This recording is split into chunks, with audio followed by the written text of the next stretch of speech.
more or less. They shouldn't be attacked, because that is the case where most Nigerians are saying, if you're talking about police brutality, and we are talking about this is what the government should do to reform, and yet we're being attacked in the process, I think that's enough grounds for their concerns. The error was made and is duly acknowledged. The whole essence of the NSAS protest that I supported from the beginning, and I will not deny supporting it.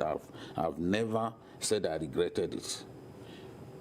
When a group of people come together to fight for common good, you can't tell me that pushing for the reform of the police, pushing for the police to be more responsible in dealing with civilians is not something that as individuals we should support.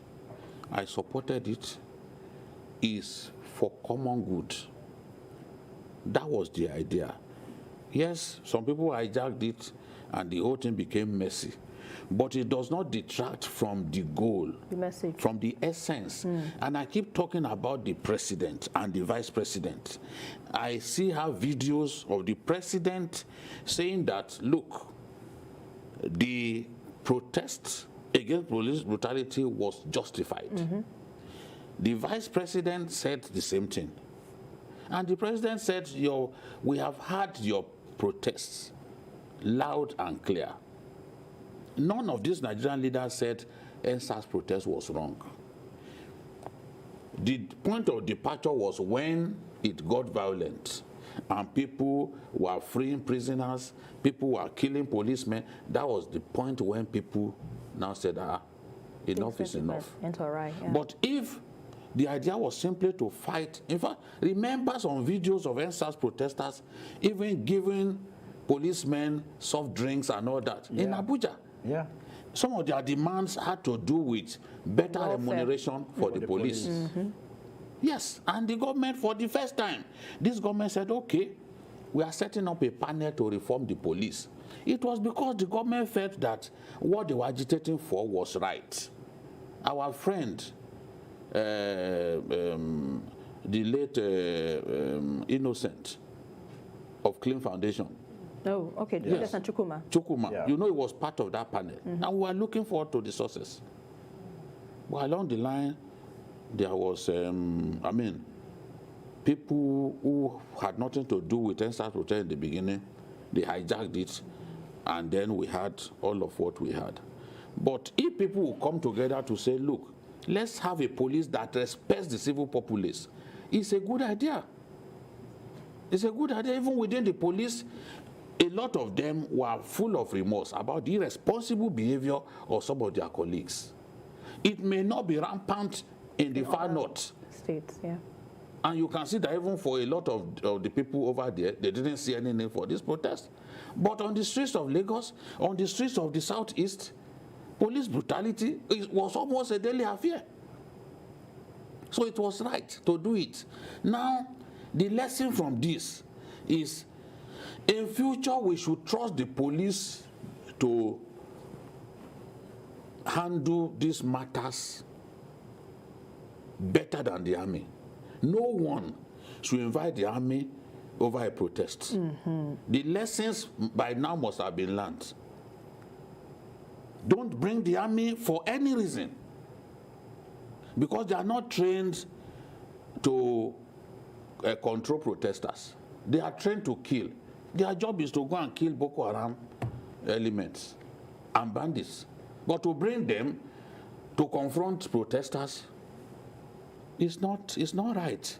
So the mistake had been made, and I know that even as governor of Lagos State, Babajide Sanwo-Olu must have picked up exemplary lessons from what transpired, and is now desirous to have Lagos heal totally.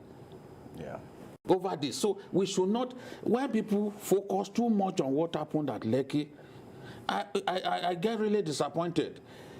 This copy that I have addresses so many cases of police brutality in Lagos State, and compensations have already even been paid to people. But in Nigeria, we like throwing away the baby with the bathwater. It's now looking like the whole NSAS thing was about what happened in Lekki. Here in Lagos, somebody was pushed down from a story building and broke his back. It became wheelchair bound. Those were the issues that the NSAS protests sought to address. Yeah. And I'm happy that the governor of Lagos State, at least through what we have here, the panel did a good job of addressing so many cases of police brutality. The police cannot argue now that they had not misbehaved on so many occasions. The report is there, and compensation has been paid. We need to focus on the positives, not always dwell on the negatives. So the families that have received compensation now will see that they have not been forgotten, and those ones will be happy. Now, Jamiu, you know, with even as Jide has pointed out that the recommendations has been accepted by the state government, but still the loopholes and contradictions and inconsistencies that the judicial panel, which the government has faulted, do you think anything good will come out of it? For instance, talking about the Lekki panel investigation that it conducted, do you think anything good will come out of it, or is it an attempt altogether to perhaps jettison the report? This Sanwo-Olu that spoke yesterday, I don't see him as somebody who was playing to the gallery. And that's why, I mean, it was quite obvious that, especially in the Lekki report, there were some discrepancies there. And I don't expect the white paper to take that hook, line, and sinker. No, that's why we have the white paper. That's why we have the white paper. Like the case of Nathaniel, that came as a petitioner to talk about his brother that died, was listed as presumed dead in the report.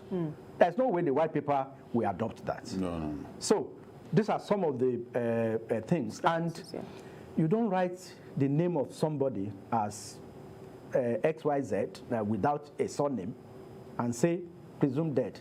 No. Even you have... You must do your due diligence. You must do due diligence.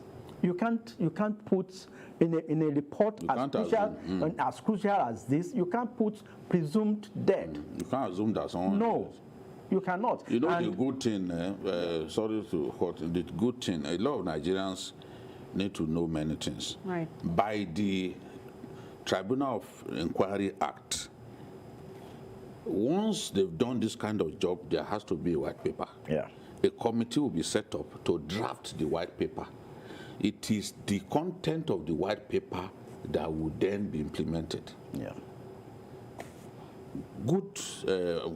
We'll give credit to the panel. They've done their job, and they submitted their work to their report to the governor.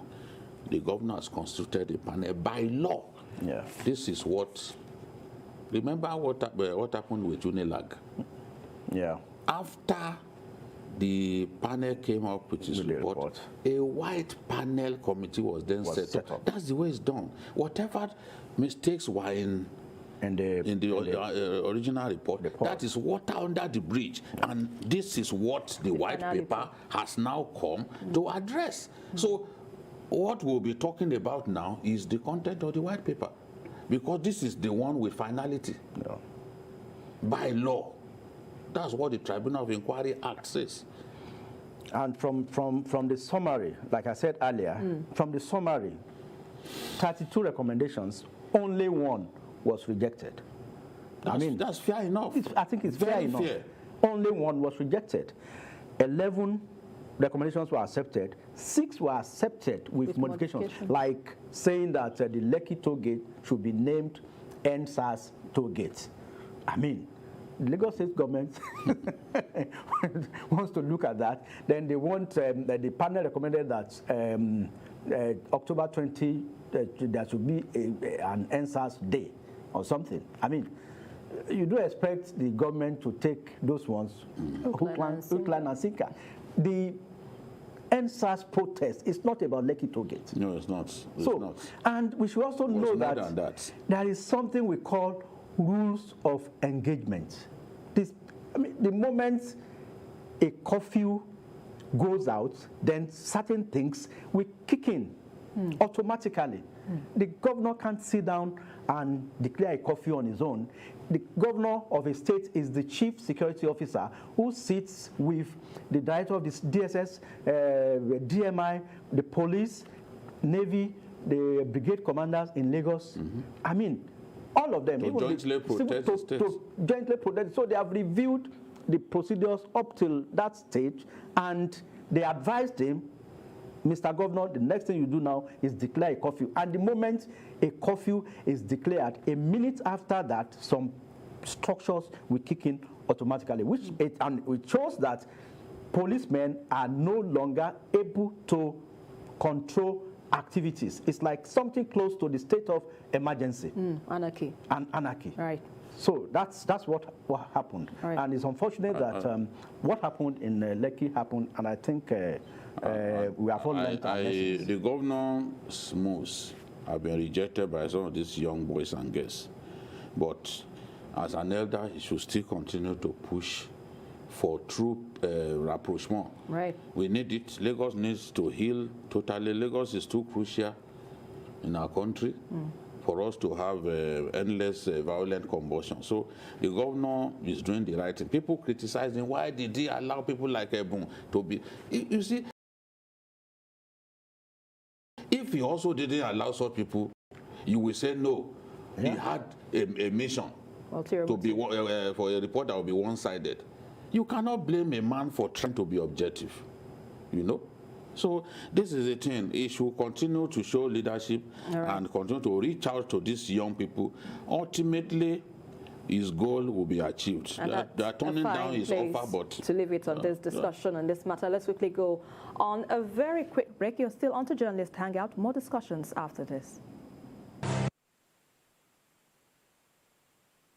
With negotiations, with engagements, we can get all that we have been agitated for, and still agitating, but through dialogue, no matter how long it takes. Bloodletting is not the answer. Fighting fights that we cannot finish is not the answer. This is a country that we call...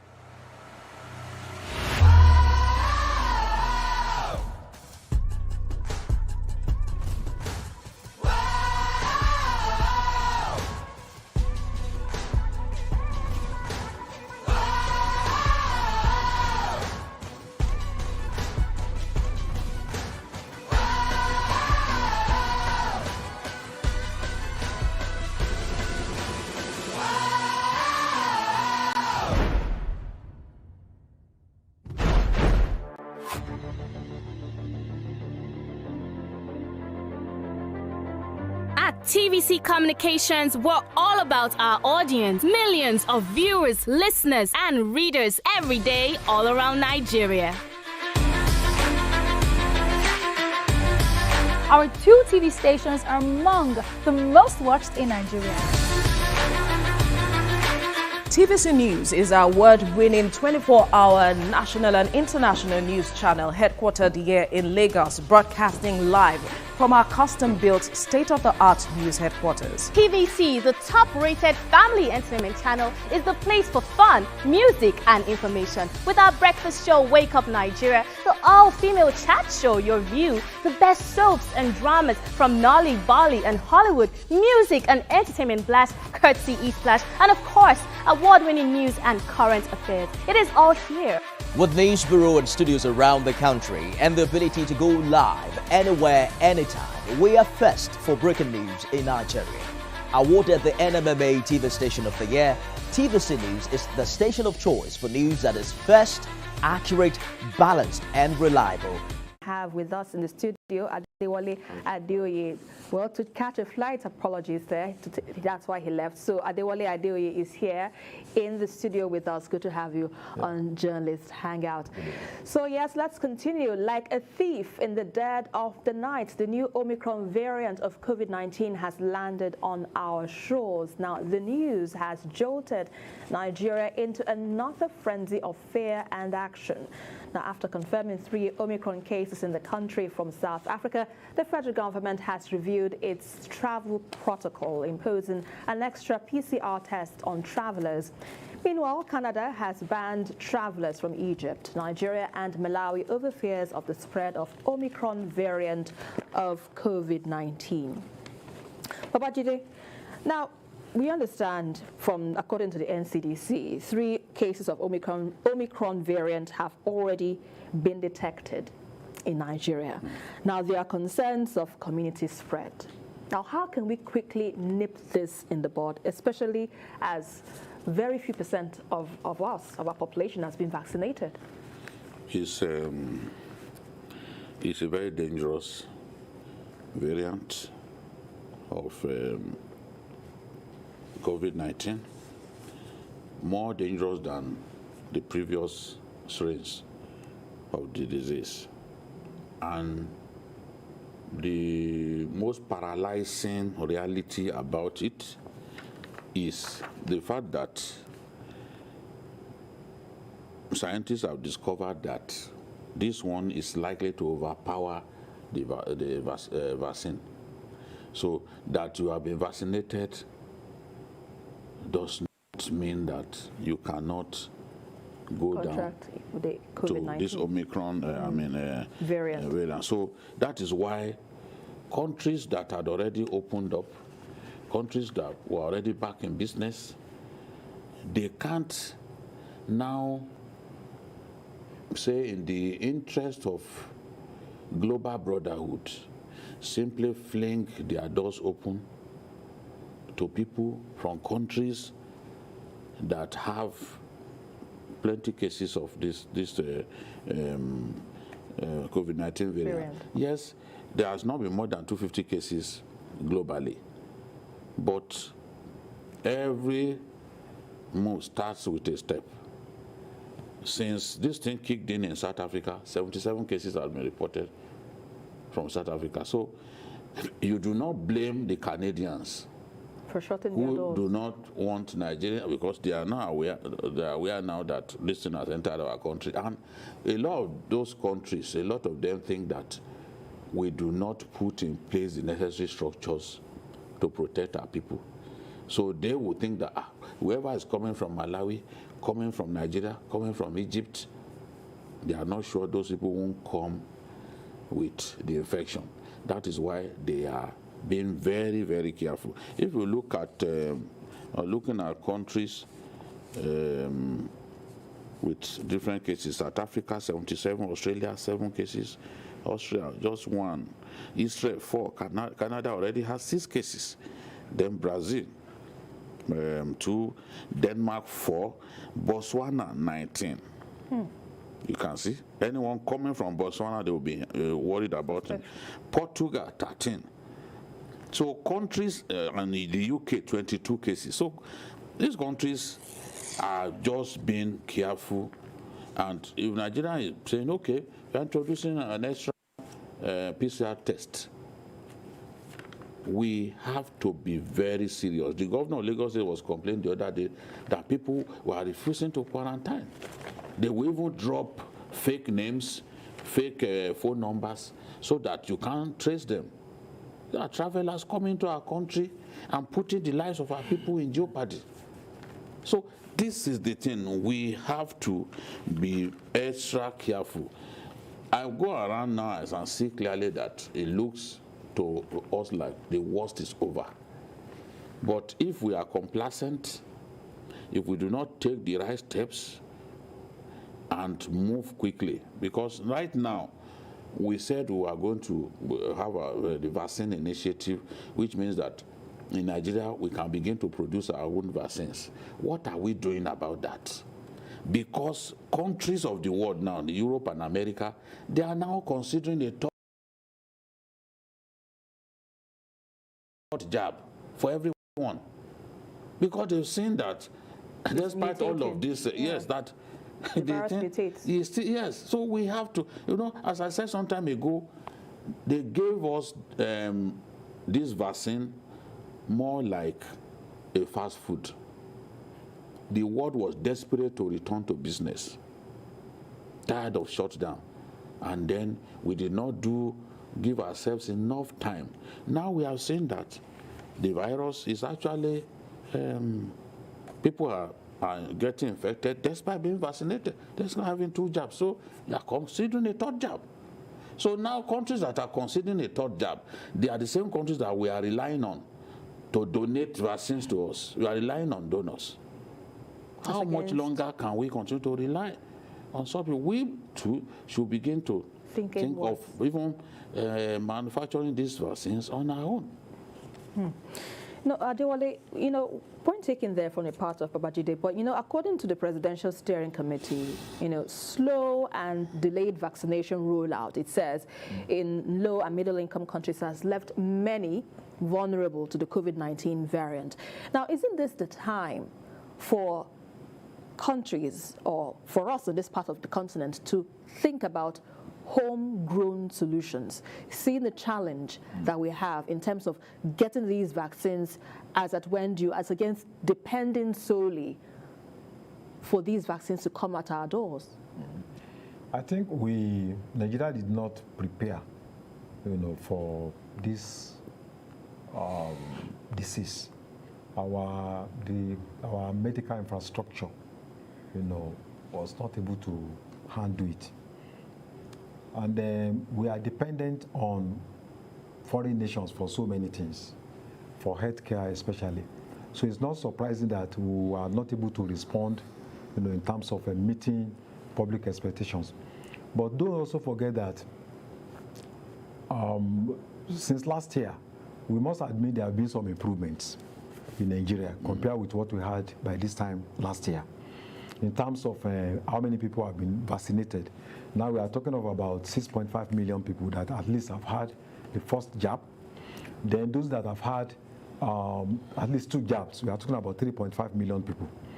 And then the federal government is talking about moving from one department to the other, in Abuja.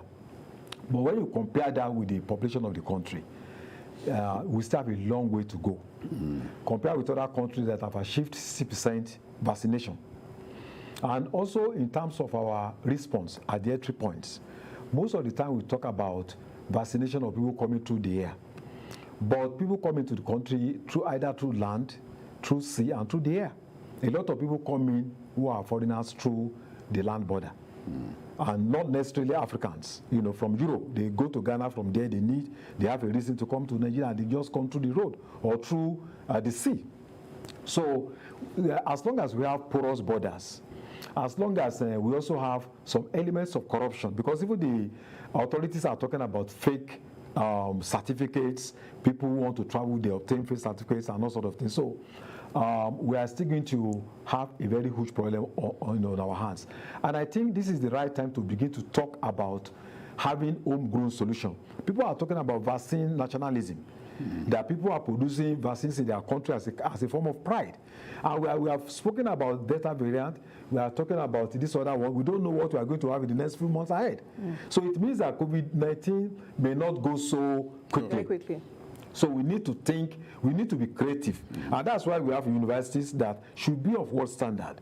That's why we have banks that are making profit every year. They should be able to invest research, into a thing like this. So I think it's a big challenge, and I think we should not leave it to federal government alone. Corporate organization must also show desire to be very active and stakeholder. Indeed. Babajide, final thoughts on this issue before we move to the next topic. Well, I remain worried for our country. Here, people are bribing their way to not undergo these tests at the points of entry into our country.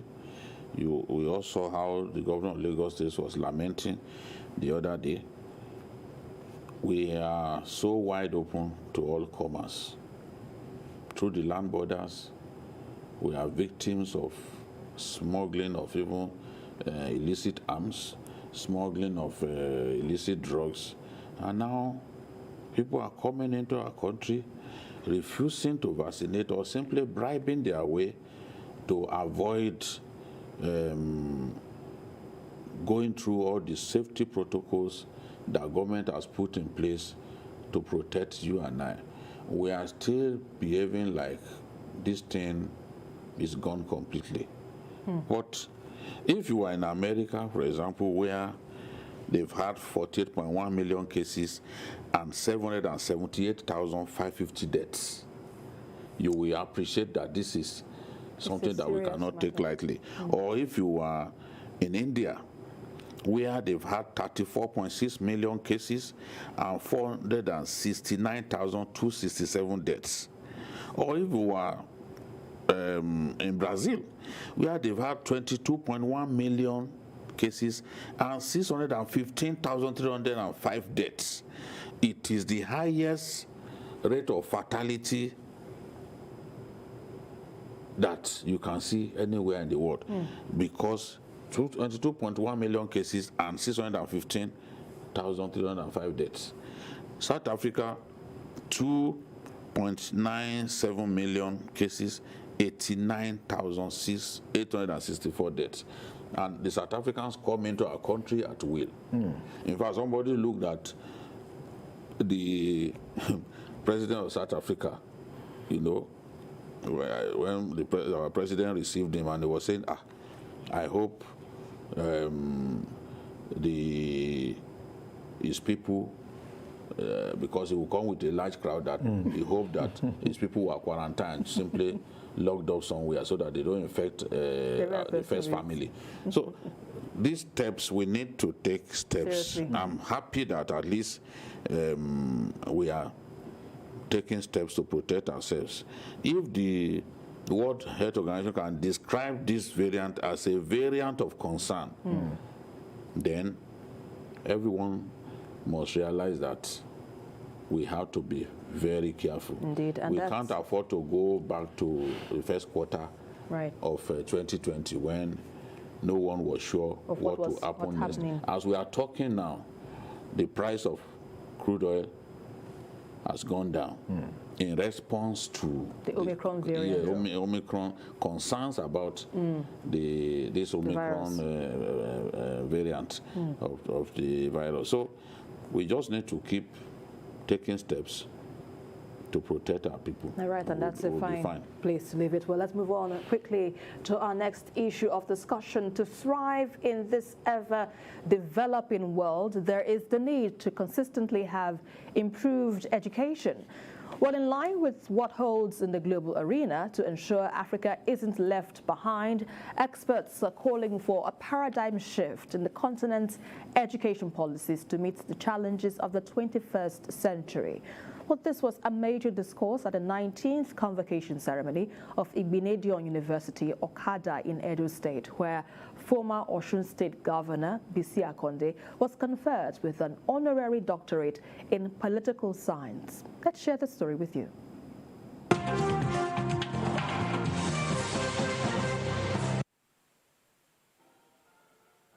It's the 19th convocation ceremony and conferment of honorary degrees on some distinguished Nigerians by the Igbinedion University, Okada, Edo State.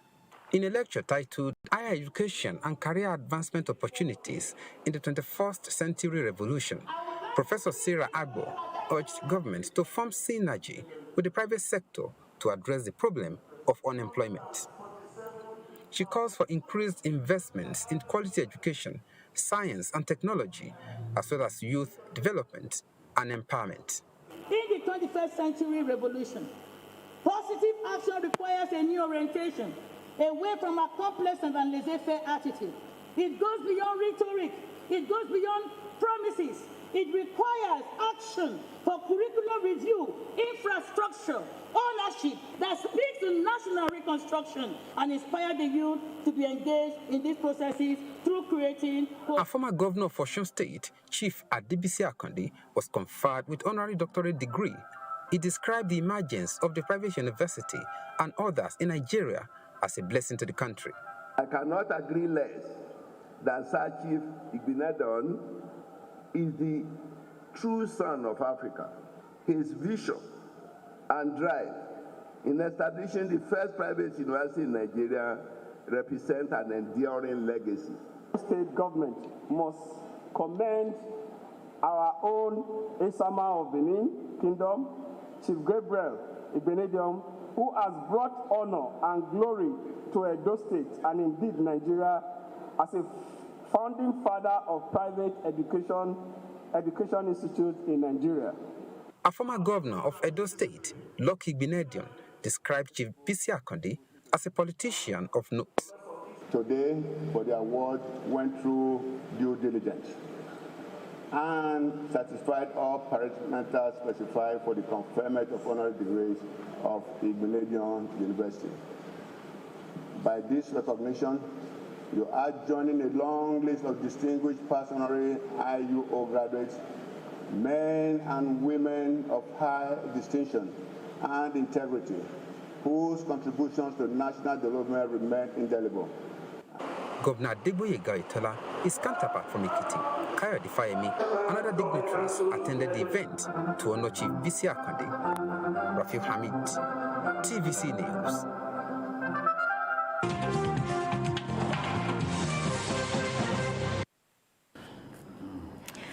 Now, Babajide, you've just seen the report by our correspondent Rafiu Hamid on the conferment of title to Bisi Akande. But let's look at former Osun State Governor, that's Bisi Akande. Now, let's look at the concerns raised during the course of this conferment or this events that are held in Osun State. What are some of the African education policies you think that needs to be revisited? That's talking about the focus of what this event held. What do you think should be done if we're to revisit the educational policies in Africa so that we can stand at par with our global competitors? There's a lot that we have to do. And yes, we have so many universities currently, but I believe that we should first stop churning out universities, especially state universities that are not properly funded. Some of these state universities can't pay their salaries of their staff. 5 months, 6 months salaries being owed, including salaries of medical workers in the teaching hospitals of those state universities. So we've got to do something about that. Let's focus on improving the quality of these universities that we have. Every senator wants to bring a tertiary institution, a federal tertiary institution, to the senatorial zone. That has to stop. Let's focus more on improving the quality of the ones that we have and make them truly, in truth, centers of excellence, centers of research. That is what the Americans have done. The big universities in the US are the ones feeding the Silicon Valley. You go to California with an economy bigger than the economy of most countries of the world. I think it's said to be either number 5 in the world or number 6. I really can't remember. But it is driven largely by service. Young people coming out with inventions that will make our world better. And I believe that if Nigerians can go abroad and thrive, if the enabling environment is created here, they can thrive here as well. Right. The quality of instruction has to be better. We need to invest more on education. We should make education the #1 priority in our country and fund the education sector better. We are not even able to meet the UNESCO threshold. And some of the countries around us, like Ghana, they are doing much better in terms of funding of education. Botswana is doing much better in terms of funding of education because they can see that education, especially ICT-based education, is the future. You know? So, Baba Akande has been honored. He thoroughly deserved to be honored. But we should not forget the message, Right. which is to make our universities better, make them in truth and indeed centers of excellence. Well said. Now, Adewale, we need to make our universities the centers of excellence, according to BKO, but do you think we are ready for that step? You know, he mentioned we have a lot of public institutions where teachers or lecturers are not paid salaries, and they keep, you know, churning new institutions. Well, I don't know how long, how regular, how frequent, but are we ready for that step where our institutions will be centers of excellence? What will it take to get us to that point? I think the purpose of education is to partly increase the quality of life, to enhance productivity, creativity, and to be the bedrock of industrial development, and of course also for economic, cultural, and political stability. That is why a lot of countries are investing in education. And education does not just mean building superstructure, total buildings. Like Nigeria, we now have about, I think, 170 universities. Private universities, about 79. Federal government universities, I think, about 43. And then state universities, about 48. And more universities are coming up. But there was a time that we had just about 3 or 4 universities in the 60s and in the early 70s. You talk of ABU, you talk of Ife, you talk of Ibadan. You know, and then the second generation university, University of Ilorin, Benin, Port Harcourt, Maiduguri, and BUK in Kano. And in the 70s, we heard that if you are a final year student of UI, people in Europe are already looking for you as a medical student. And the University of Ibadan will receive more than 200 journals. In fact, to be cited, if you read intellectual reports all over the world, in one way or the other, they will cite University of Ibadan or IFE or UNN as authority. And gradually, we now have a situation where if you graduate from any university in Nigeria, when you go abroad, they still ask you to sit for one examination or the other before you can work there.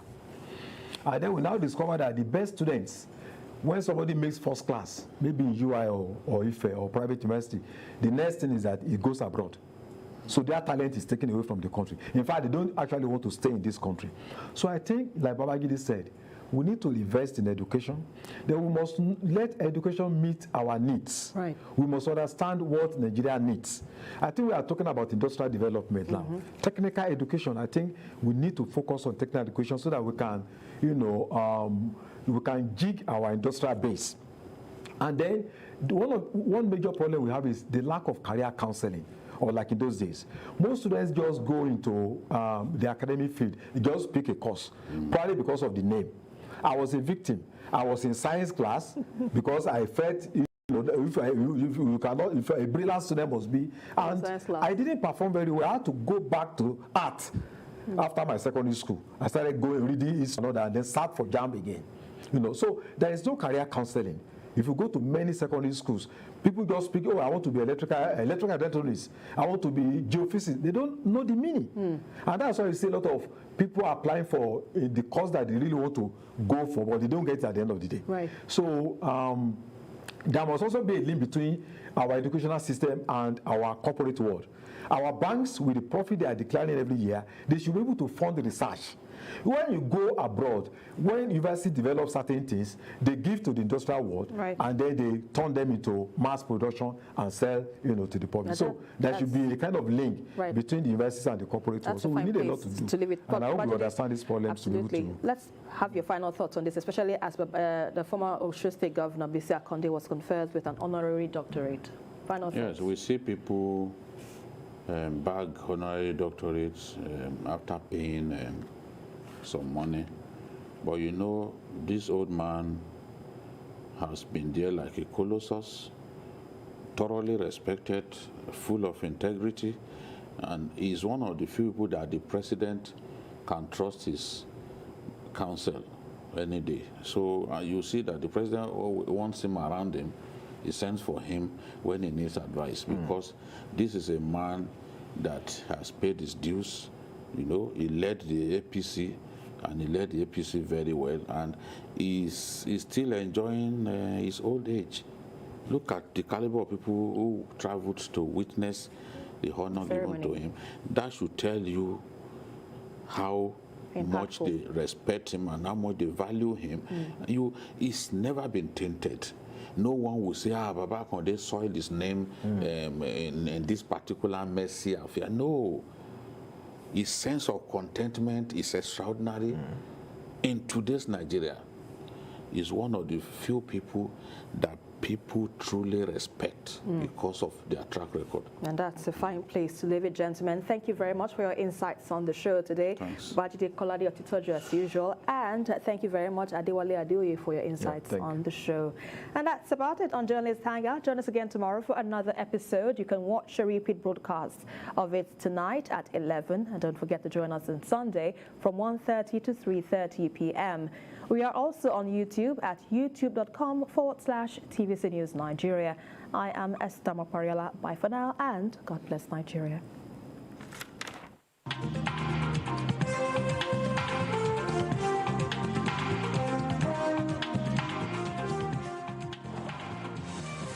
Oh,